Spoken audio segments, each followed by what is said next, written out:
আগুন কেন এই কিতাবটিকে পোড়াতে পারল না? এক সেকেন্ড, এই আগুনটি দেখুন।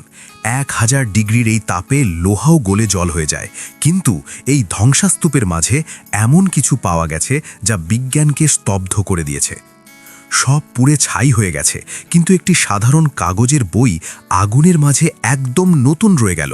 কিভাবে সম্ভব? 2017 সাল, লন্ডনের সেই ভয়াবহ গ্রেনফেল টাওয়ার অগ্নিকাণ্ড। পুরো ভবনটি যখন নরককুণ্ড হয়ে গিয়েছিল, তখন একটি পুড়ে যাওয়া ঘরের কোণায় পাওয়া গেল পবিত্র কুরআন। ঘরের সব আসবাবপত্র কয়লা হয়ে গেছে, কিন্তু কুরআনের একটি পাতাও আগুন স্পর্শ করেনি। বিজ্ঞান বলছে কাগজ 450 ডিগ্রিতেই পুড়ে যায়, তাহলে 1000 ডিগ্রির আগুনে এটি অক্ষত কেন? কারণ 1400 বছর আগেই আল্লাহ ওয়াদা করেছিলেন এই কিতাব তিনি নিজেই রক্ষা করবেন।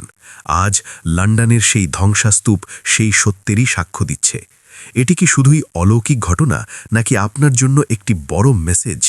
এই সত্যটি সবার কাছে পৌঁছে দিতে ভিডিওটি শেয়ার করুন এবং এমন আরও ভিডিও পেতে light of the ages subscribe করুন।